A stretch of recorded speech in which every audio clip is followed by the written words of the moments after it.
Hi, everybody. I am Dr. Amy Nelson. Today, I thought we would talk about how trauma affects cellular energy. I just got back from the AANP conference, which is our naturopathic doctors conference that we have once a year. And I attended an amazing talk by Amy Appigan. And she actually, the book that I have is over there, but she's the author of The Biology of Trauma. And this is amazing stuff. It's something that I've been studying because I understand that chronic trauma, chronic stress adapts the metabolism. And in my practice, a lot of people come in for weight loss. Weight loss is probably, along with anxiety and maybe irritable bowel syndrome, are probably the most common reasons somebody comes into a practice seeking help, right? So for me as a naturopathic doctor, we understand the root cause of illness, and I always want to understand why the adaptation of weight gain exists. And it's not just calories in, calories out. It's not just too much eating, not enough exercise. It's way, way, way beyond that. Especially for women when we've got hormonal shifting going on. So we know there's an endocrine involvement, we know there's a thyroid involvement, we know that there's an adrenal involvement, we know there's an immune involvement, but now we know that there's a nervous system involvement. And in her book, she really does a great job at outlining these ideas with the nervous system. We always talk about parasympathetic and the sympathetic nervous system. Parasympathetic is rest and digest. Sympathetic nervous system is fight or flight. But then we want to get into the other adaptation that happens when you have chronic stress or chronic fight or flight or chronic trauma. There is a cellular change that happens at a certain point. And this was really discussed in her talk. So when you've got fight or flight, that's adrenaline driven, right? You've all experienced that, especially, I don't know, driving on the road for any period of time, you will have an adrenaline response. So adrenaline flashes out of the adrenals and gives you energy to respond. It gives you energy to run from the tiger, right? So that energy production is, or that energy, I guess, the timeline for that energy is a factor of how fast you can outrun something and for how long you can outrun something, right? So at a certain period of time, your body will adapt when that strategy isn't working. And think about it this way. I always tell my patients, like, it is expensive to be anxious, because it requires a lot of energy from your body, right? So you've got the adrenaline, you've got cortisol, which is a stress hormone. So adrenaline flashes out of the adrenals, and then cortisol comes minutes later, right, to sustain the stress. That cortisol adaptation will change things over time. That's where a chronic stress response will reside. So what cortisol can do is shut its own production off over time, and then cortisol can go to the thyroid and change the thyroid output. Remember, thyroid issues are rarely thyroid issues. They're usually from something else, and so you can tell little details from the thyroid to see if this is a stress thing, or this is a malabsorption thing, or an autoimmune thing. In this scenario, we're talking about a stress thing. So anyway, how do you make energy in the body? Well, that's the mitochondria, isn't it? So the reason you breathe oxygen is to make energy. So oxygen, because of its placement on the periodic table, you know that it only wants 2 more electrons in its outermost shell. So it's like a big electromagnetic kind of draw for electrons. So that creates a gradient, right? And the mitochondria house the oxygen. So what we have in the mitochondria is the biochemistry set up for cellular respiration. And what that means is that you've got a stream of electrons going to oxygen, but it's in this delicate kind of organelle with a membrane and with little membrane folds, right? So think of it as that's what's setting up that gradient, and a gradient is like this. Or, think of a slide as a classic gradient. We're sliding down. Why do we go this way down the slide? Well, because gravity is here and we've got, the gradient set up to go that way. You have to work to get up the slide, right? Flow of a river, also kind of a gradient. So whenever you have a gradient, you have a direction, you've got then energy production that can be produced off that gradient. Same goes with this idea of the biochemistry of the electromagnetic pull to oxygen in the mitochondria. Now, here's the thing. When your body is like more, energy, worry, overthink, we're running, right? Physically, we're not running, right? But you know how we are. Like, it's different if you saw a little dog running down the road, okay, they're in a state of fright, and try to go catch that dog, right? It's going to be a different set of, you can't reason with that dog. You can't, you have to just capture it, We're like that, but we don't physically go running down the street with our agitation. Sometimes we do, but we don't. We pull it up here, right? And we overthink, and we worry, and we compare, and we despair, and we think about yesterday. We dwell on the past. We worry about the future. It's that. So this is the little dog running down the street, So the energy it's taking for the body to have that experience is part of this scenario as well, right? So like we're saying, it is expensive to be anxious. So to the body, that little mitochondria is just like output. And what does the mitochondria has a limit, right? And we know that because if you've ever run a marathon or trained for an extended period of time for something, you kind of know that at some point the cellular respiration is going to be tapped out, and then you have to rely on your lactic acid cycles in your body for backup energy production. That's why your muscles are sore the next day, right? Because you switched from cellular respiration into lactic acid production, right? For ATP production. ATP is the chemical currency of your energy in the body, right? So your mitochondria are making ATP thanks to oxygen and those electrons. So in chronic stress and chronic trauma, there is a limit that happens, and the mitochondria change. So remember, we talked about the issue where cortisol is going to kind of shut its own production down. In naturopathic medicine, we call that adrenal fatigue or a depressed HPA axis, right? So there is a change in the mitochondria that happened in that period of time as well. The mitochondria actually change shape. Their little membranes get a little bit disordered. They produce inflammatory proteins that they secrete to signal up distress. And I'm working on an article about this. It'll be in my newsletter. So sign up for my newsletter, y'all. I like writing it, and I think it's interesting. But so here we've got cellular alarm systems that are going on to signal up different inflammatory conditions, different states for the body. So here, different cell signals, right? So cytokines are cell signals that get the immune system to do something. So what the body's going to try to do is increase repair proteins. We're going to want to have more antioxidant support.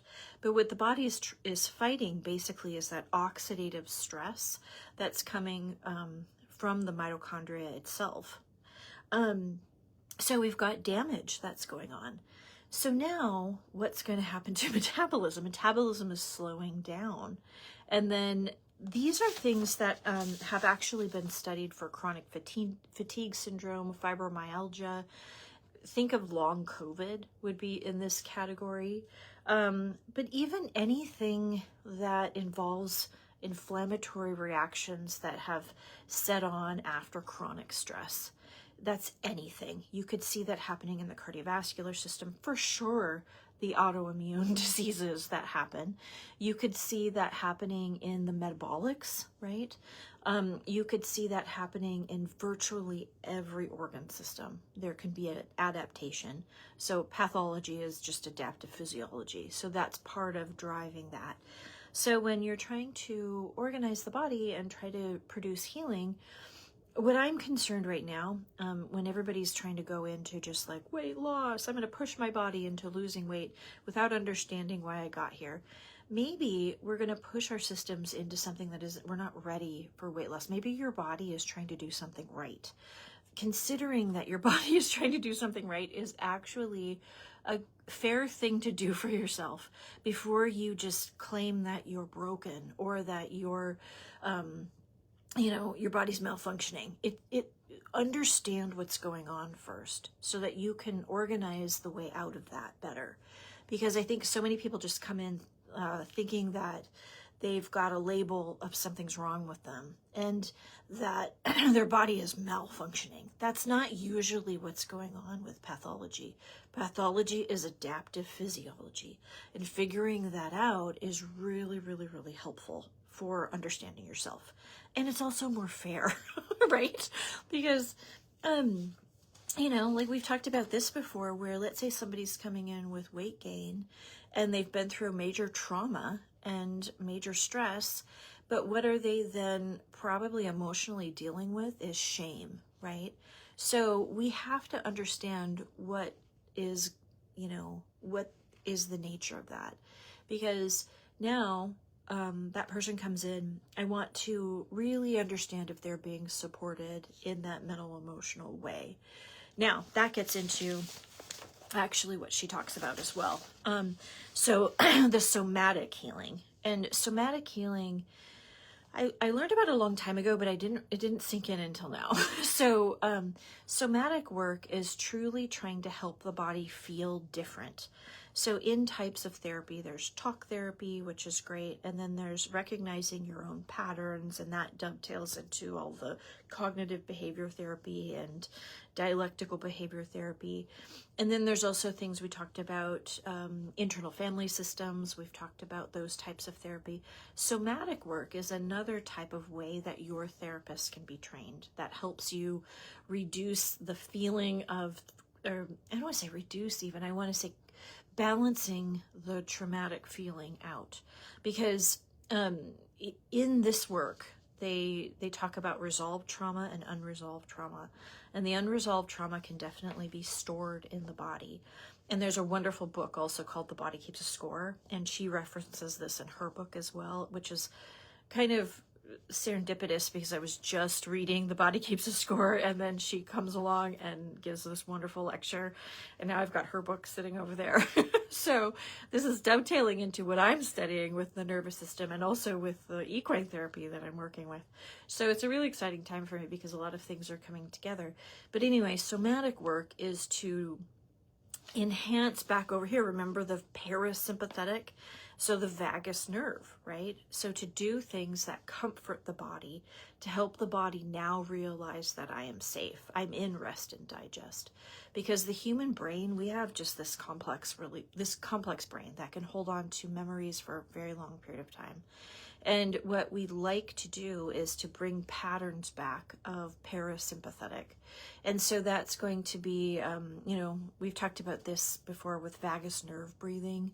So vagus nerve breathing, remember your vagus nerve, it's a cranial nerve. It starts in your brain, and you have vagus nerve that runs down this way, and then it innervates the lower part of the lungs and into the intestines, right? So the vagus nerve runs by the vocal cords. And the vocal cords, she does a breathing exercise where you exhale out the word voo. So like voo on the full exhale. That vibrates the vocal cords to stimulate the vagus nerve. And then also the deep breathing part of it too. So the vagal tone of the lower part of the lungs, that's someplace where we know through vagus nerve breathing that we can get some GABA flowing, because GABA is a neurotransmitter that helps the parasympathetic out. So enhancing that and adding more exercises for helping the body feel comforted is the next kind of level of things.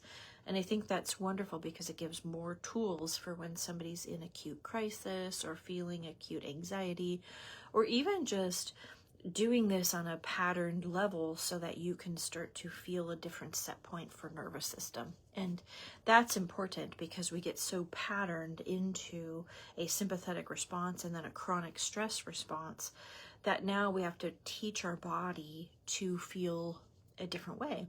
And this is something that I've worked with horses before, right? So, I've worked with traumatized horses and horses off the track. And now I've got these sweet little Mustangs that are very interesting to work with.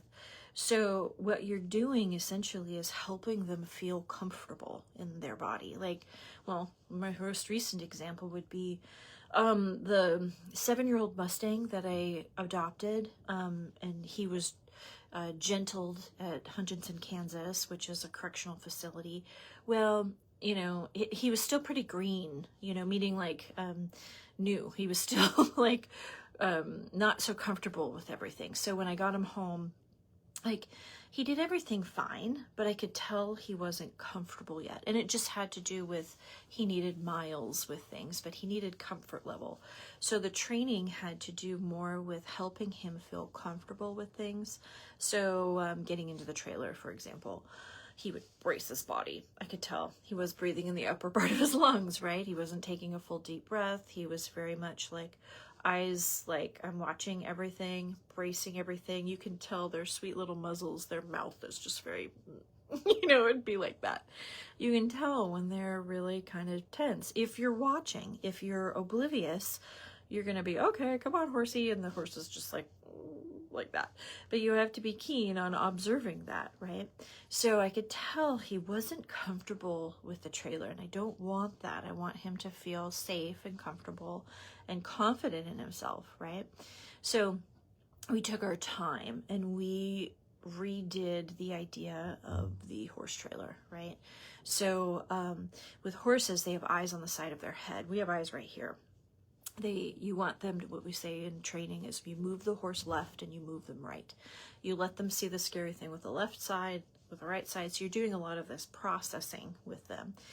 You are also moving their feet. You're doing a lot of things because they can come up here like this, and then pretty soon they're going to soften. They're going to take a big deep breath, and it's going to be one of those, kids imitate horses by going, right? They literally do that. They lick and chew. They big deep breath. Sometimes I'll shake their body out a little bit. Sometimes they'll yawn. Yawning is a very, very good sign that something good is happening in both a human and a horse. I know we feel like yawning is a thing where it's like showing of boredom, but no, it's showing relaxation. It's not rude to yawn. Especially when I'm yammering on about something and my client is yawning. I go, it's not offensive to yawn. I actually think it's a great thing when we explain how I know you're relaxed now. And a brain can receive information when you're relaxed. You can learn, you can ponder when you're relaxed. When you're in sympathetic tone, you can't really do that so much, right? So what happens with a horse, with my sweet little Dagmar, he started to show signs of relaxation.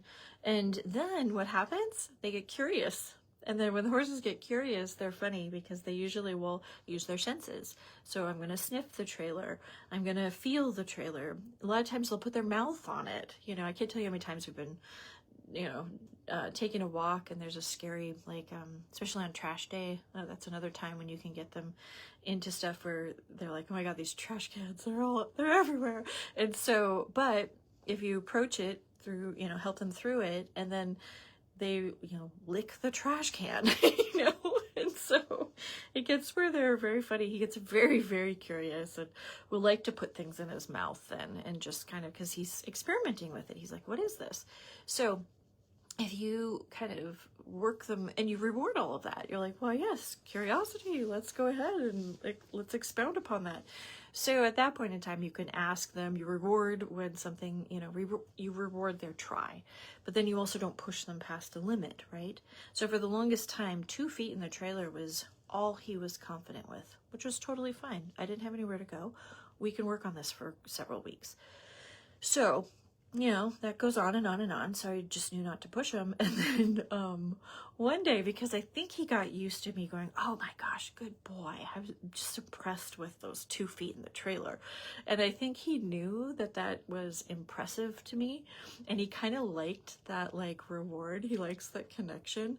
And you could, you know, when you're like, good boy, awesome. They do get a little like, oh yeah, look at me, I'm a good boy, you know? And I pet him, and then it's just the energy of like, wow, you're brilliant, you know, and he is. It's pretty impressive that he's doing that. And then one day he was just like, oh yeah, well, I got 4 feet. I can put 4 feet in the trailer. And then he just does that by himself. And that was great. That's like party time, right? So of course I have like treats in the trailer. The horses know that that's where I keep the good treats, is in the horse trailer. So I'm like, it's party time now. You put all 4 feet in the trailer. Oh my goodness sakes. And so now he's a pro with it. He'll, you know, you can ask him to load himself into the trailer because he thinks it's just a, you know, he likes, because he's like, look at me, I'm kind of showing off. I can load in the trailer, I can back out of the trailer. It's now not a scary option, right? It's a completely different scenario. And so we did all of that by getting the parasympathetic involved, getting the sympathetic system down here. And then, you know, I took my time and we built trust, you know. We're going to have a really fun, I think in probably the fall, we're going to do something fun out at my farm to work with the horses. So we'll kind of keep you posted on that. But humans are quite similar, right? So like what we're trying to understand is like the idea of how stressed somebody is. Like, are they in an acute stressful situation? Are they in a chronic stress situation? Because the chronic stress situation does change the cellular energy production. It changes a lot of the biology. And I think understanding that when you're healing something, especially metabolic, especially with the immune system. But when we say stress is kind of like saying inflammation. It's vague, you know, there's a lot of nuances between, within those kind of ideas. And, you know, chronic stress is different than acute stress, and understanding that for the system really helps somebody. So hope this helped you guys. I will get these articles kind of written out, and then, yeah, sign up for my newsletter. So, all right, everybody, I am going to go back to work. I have to clean off my messy desk. So have a good afternoon, and we'll see you next week.